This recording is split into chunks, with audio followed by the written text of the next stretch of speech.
Shalom family. So let's spend a bit of a longer video and go through the latest news stories surrounding Israel and what's going on with Israel. So bear with me, but this will give you a bigger picture on the landscape right now. First one, after Biden says Netanyahu doesn't rule out two-state solution, the Israeli ministers responded firmly. Coalition ministers say the White House needs to wake up. Biden's comments at the press conference last week, Friday, said the Prime Minister's office released a statement following day after his statement, saying in his conversation with President Biden, Prime Minister Netanyahu reiterated his policy that after Hamas is destroyed, Israel must retain security control over Gaza to ensure that Gaza will no longer pose a threat to Israel, a requirement that contradicts the demand for Palestinian sovereignty, i.e., no two-state solution.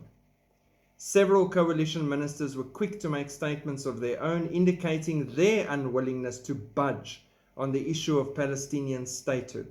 There was a chance before October 7. That chance is dead. Former Foreign Minister Eli Cohen from Netanyahu's Likud party wrote on social media, "A Palestinian state is a reward for terror and a threat to the state of Israel. It will encourage the murder of Jews and gives a supporting spirit to Iran's axis of evil. We will not give our hands to it." National Security Minister Ben Gvir, head of the Jewish Power Party, posted, "I deny a Palestinian state forever." Finance Minister Smotrich, who leads the religious Zionism party, said, "There is in Israel a broad agreement against a Palestinian state and the division of the land. The Friends of Israel need to understand that the push to establish a Palestinian state is a push for the next massacre, God forbid, and a threat to the existence of the state of Israel." As happened in Israel, also in the White House, they need to wake up from the conceptions which led to the Israeli national calamity, Smotrich added. Aliyah and Absorption Minister Ophir Sofer said in an interview, "A Palestinian state will not be established." Israeli leaders reportedly do not trust the Palestinian Authority to be an honest partner in any peace agreement, as leaders from the PA not only publicly praised the October 7 massacre, but they've also called for attacks against Israel in the past, repeatedly. The president is under no illusions of how elusive a two-state solution is, Kirby added, indicating Netanyahu and his coalition partners distrust the PA and reject Biden's two-state solution outright. However, the world, America, Biden administration, the EU, everyone will keep pushing for the division of the land. We know this biblically. Biden and Netanyahu face off in biblical dispute, two-state or not two-state. In any future arrangement, Israel needs security control of all territory west of the Jordan. This clashes with the idea of Palestinian sovereignty. What can you do? Netanyahu said. The conflict is not about the absence of a Palestinian state, but the existence of the Jewish state. There's a number of countries that are members of the UN that don't have their own territory or their own military. A number of states that have limitations. So there are ways in which this can work, Biden said. When asked if Netanyahu agreed to the arrangement, Biden answered, "I'll let you know when I get him to agree." Right? This was refuted by Netanyahu, which issued a statement. While Biden is working off the premise that a two-state solution is the only path forward, Netanyahu has been portrayed as the only obstacle. It is clear the Palestinians also reject the idea. Khaled Mashal, the former head of Hamas, spoke on a podcast on Tuesday, reiterating his organization's rejection of the two-state solution. The West says October 7 has opened up prospects for a political vision So they've returned to talk of their old commodity, the two-state solution. The 1967 borders represent 21% of Palestine, which is practically a fifth of the land. It will not be accepted, he added. Our Palestinian project, which has a quasi-Palestinian national consensus, is our right in Palestine is from the sea to the river, from Ras al-Nakura to al-Rashrash, or the Gulf of Aqaba, cannot be waived. That is north to south, east to west, the whole land of Israel. This is our Palestinian right and our presence in this land, modern and ancient. It should be noted that the PA paid benefits to 661 terrorists who took part in the October 7 massacre. And you wonder why Israel doesn't trust them to be a peace partner or to have a state. The borders of Israel were set by the Bible. The Jews were commanded by God to conquer the land. I will set your borders from the Sea of Reeds to the Sea of Philistia, and from the wilderness to the Euphrates.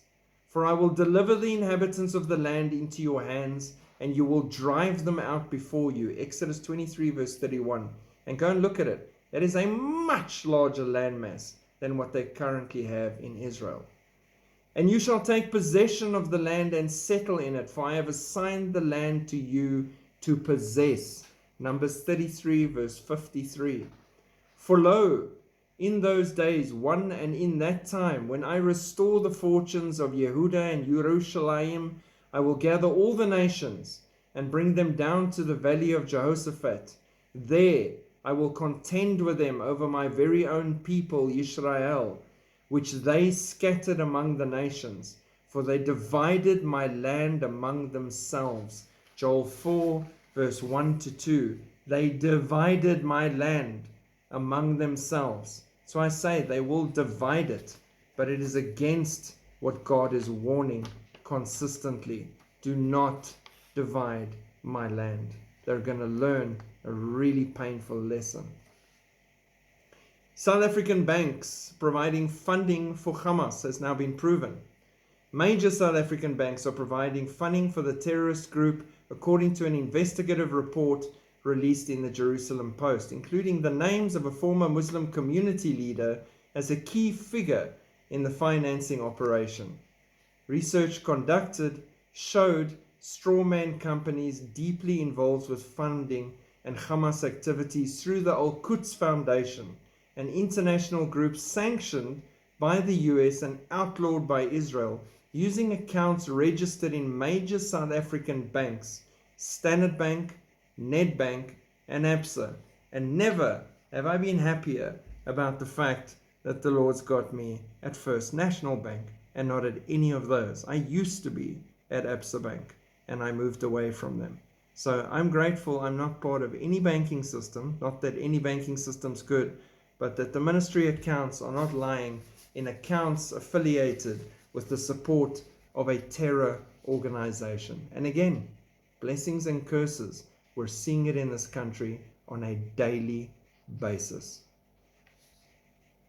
Extremely troubling allegations of the 12 UNRWA staff that took part in the October 7 attack. US has suspended funding. I have taken the decision to immediately terminate contracts of these staff members and launch an investigation, said Philippe Lazzarini, UNRWA Commissioner General. The United States is suspending additional funding to the UN Relief and Works Agency for Palestine refugees in the Near East temporarily as it reviews the charges that 12 of their employees took part in Hamas October 7 terror attacks on Israel. Now, you should not be surprised or shocked at that. We've already discussed and talked about how journalists from major media houses are actually also terrorists in major terror organizations that also took part. And in some of the video footage released by Israel, you can see those journalists on the motorbikes of the terrorists filming all this horror taking place at the same time. Sick and horrifying the way the whole world moved against Israel here. Ambassador Erdogan, the UN is weaponized to physically exterminate us. And he's 100% correct. Israel's UN ambassador rips the UN's anti-Israel bias. The ICJ proved to the world that the lessons of the Holocaust have not been learned. In his speech at the ceremony, Erdogan commented on the investigation launched by UNRWA, the UN Agency for Palestinian Refugees, into the alleged participation of its employees in the massacre on October 7. How symbolic is it that on International Holocaust Remembrance Day, it was exposed that the UNRWA employees took part in the massacre? The UN is not only weaponized to delegitimize our existence, but to physically exterminate us, the ambassador said. Every year, we dedicate this day to discuss the surge in Jew hatred poisoning the world. And this year, the year in which the largest number of Jews were massacred since the Holocaust, anti-Semitism has risen to heights not seen since the Nuremberg laws. We can only draw one conclusion: the UN has failed in its mission. It's plain and clear. If you count the number of UN resolutions and condemnations, it's obvious that Israel, the only vibrant, liberal democracy in the Middle East, is their number one threat to world peace. Excellently said, shockingly true. And why? Because we're on the verge of Daniel's 70th week. And this is what the world is going to look like at this time. Holocaust survivor, Hamas atrocities are many times worse than the Nazis. 90-year-old Miriam Schlieser lived through the Holocaust and the years preceding it, but the emotional turmoil she experienced on October 7 brought her to some difficult conclusions.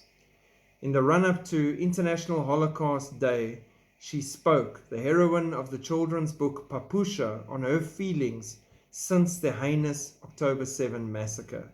She believes that what the Hamas terrorists did on the morning of October 7 was more atrocious and horrific than the Holocaust. The murderous Germans were intelligent and gentle. Yona, my husband, carried his brother on the death march. They would walk at night and rest during the day. He weighed 30 kilos and he carried another 30 kilos. If he put him down, the Germans would not have beaten him, but fired a bullet through him and left him on the side of the road where someone would collect him and transfer him to a mass grave. On the other hand, Hamas terrorists got their hands dirty. They cut off the head of a soldier and sold it. This is sadism. This is worse than the Holocaust. And I can give you lots and lots of more stories. Children and ovens and things done to women. And no, it's horrifying. I'm not even going to share these stories with you. I spent a lot of time crying through the shock and horror of what was done to them. It is not the same. It is more horrific. And at this time, the whole world wants to accuse Israel of genocide. Do you see how upside down everything is in preparation for that final week? How twisted, how everyone's brains seems to have shut down. How evil is good and good is evil. Israel is now refusing to give the Red Cross information on the jailed Hamas terrorists. Go Israel. The Red Cross has not provided information to Israel about the conditions of the hostages still held in Gaza. The Red Cross has not provided that, so Itamar Ben-Gvir has recommended not offering details about incarcerated terrorists. Requests from family members of hostages and even Prime Minister Netanyahu himself to deliver medicine to captives in Gaza were denied by the Red Cross, which is what they're supposed to be doing, is helping. Hamas commits a serious and abominable war crime, and the Red Cross covers it up, refuses to publicly condemn it, and never presents to the world the monstrous behavior of Hamas towards the abductees, according to Erdogan. He added, they violate every day, every hour, international law by not even allowing access to see the conditions of the hostages. It is the most severe violation of international law. So, no more information on any terrorists until they know what's going on with the hostages. And the world will condemn Israel and stand against them and throw tantrums, but no one will say a word about the baby that they abducted that has turned 1 and is living in a tunnel somewhere, hopefully still alive. And the people that need life-saving medicine that can't get their medicine because the Red Cross doesn't care because it's Jews. We should not be supporting the Red Cross in any fashion. Then this one, a video game on the largest online platform is now promoting the murder of Israelis. You wouldn't create a game where you play the role of Colombian shooters, bomb the USS Cole, or fly planes into the World Trade Center. Those atrocities do not have two sides. The line between right and wrong is clear. Yet, according to the creator of the first-person shooter game, Fsan al-aqsa, the Knights of the al-Aqsa Mosque, this clarity is not applied to the October 7 Hamas massacre. Fsan was first launched in late 2021 on the world's largest digital gaming distribution platform, Steam. In early December 2023, the game received a gruesome update, one that follows and praises the October 7 Hamas terrorist infiltration, the wholesale massacre, rape, torture, and abduction of Israeli citizens.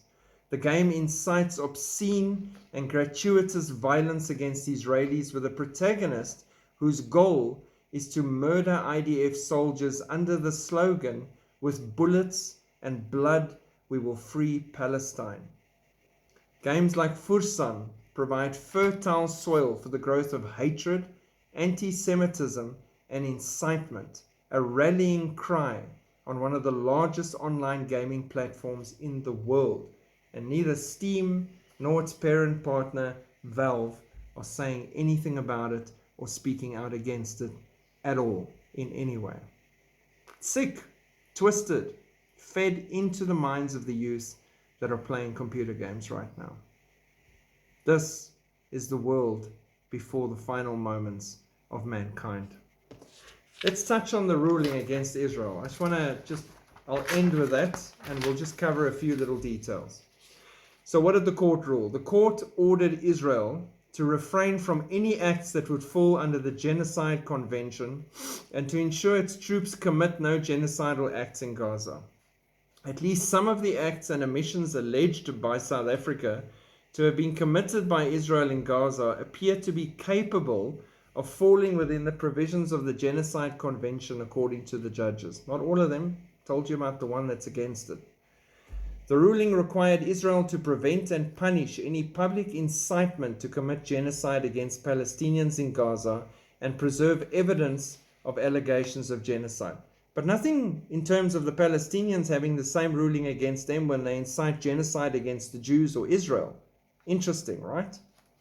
Israel must take measures to improve humanitarian situations for Palestinian civilians in the enclave. A majority of at least 15 of the 17 judges voted in favor of imposing the so-called provisional measures, including the court's president, Joan Donoghue from the United States. The only judge to speak during the hearings was court president Joan Donoghue, a U.S. lawyer who advised on foreign policy under Barack Obama's administration. Shocker. Russia's Kirill Gevorgian, a career diplomat, is the court's vice president. Right, so Obama administration and his people that he put there, they are not pro-Israel. Russia is not pro-Israel. And this is your president and your vice president ruling against Israel. It is a joke, people. So what happens now? Israel is required to submit a report to the court on the steps it has taken to comply with the orders within 1 month of the ruling. The court will examine in detail the merits of the case, a process which will take years. While the ICJ's decisions are final and without appeal, the court has no way to enforce them. Israeli Prime Minister Benjamin Netanyahu said the charge of genocide leveled against Israel was outrageous and said it would do whatever is necessary to defend itself. Israel had an unwavering commitment to international law, he said. Defense Minister Yoav Gallant expressed dismay that the ICJ did not reject South Africa's petition outright, while National Security Minister Itamar Ben-Gvir appeared to mock the ruling with a Yiddish-style put-down on social media platform X. Haig Schmeig. Senior Hamas official, that's where it gets interesting. When your enemies sing your praises, you know you've done something wrong. Senior Hamas official Sami Abu Zuri said the ruling helped isolate Israel on the world stage.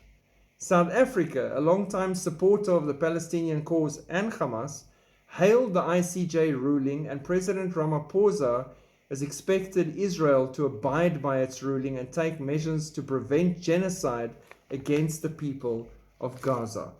Big talk from someone who is committing genocide in his own country. Genocide, to deliberately kill a large number of people from a particular nation or ethnic group with the aim of destroying that nation or group. Do you remember the comments by Elon Musk a while ago that we touched on as well? They are openly pushing for genocide of white people in South Africa, tweeted Elon Musk, the Pretoria-born CEO of Tesla, Twitter, X, and a handful of other tech companies, before asking why South Africa President Cyril Ramaphosa has said nothing about the incident. This is the incident where they openly and regularly sing, "Kill the Boer, kill the farmer, kill the white guy, murder them, drive them into the sea," and then immediately killings rise directly after these rallies that they hold, and death rates go up. We have fields and fields of crosses that no one talks about, of the white farmers that have been murdered in their beds and on their farms. These are the people feeding the nation that are being exterminated, i.e. genocide. What is their crime? They are white. No one talks about it. And we can go into that for hours, but I won't. My point being, genocide's happening right here. The world's not screaming about it. No one's at the international court. No one's holding Ramaphosa to account, but he wants to hold Israel to account for something they're not doing. A Johannesburg High Court ruled last year that the EFF, which is one of the parties here, singing "Kill the Boer" was not hate speech. It's not hate speech. Not at all. What about the MAID program? We move away from South Africa, Canada's MAID program, Mutual Assistance in Dying. Isn't that also just part of the genocide clause? We're actively killing off people quickly and easily and disposing of them. I'm going to leave you with two Bible verses. Zechariah 12 verse 3. "And it shall happen in that day that I will make Jerusalem a very heavy stone for all peoples. All who would heave it away will surely be cut in pieces, though all nations of the earth are gathered against it." I want you to start reading the Bible and understanding it word for word. He is prophetically telling you that not some nations, all nations of the earth will gather against it. And we are seeing that aligning and happening right now in front of our eyes. Joel 3 verse 2. "I will also gather all nations and bring them down to the valley of Jehoshaphat, and I will enter into judgment with them there on account of my people, my heritage Israel, whom they have scattered among the nations. They have also divided up my land." There are some serious warnings here. Touch not Israel, and do not divide my land. They're doing both, actively and all the time. And God is watching. Pray for Israel. Pray for the peace of Jerusalem. And have the guts to be on the right side of the story. Pray for the salvation of Jesus Christ to reach all nations and peoples everywhere and touch their hearts, from Gaza to Israel to Europe to Africa to Australia to the ends of South and North America, to all the islands, to everywhere where mankind is, that the Lord will touch hearts and that many, many more can be included in the final harvest. We bless and pray for Israel. Shalom.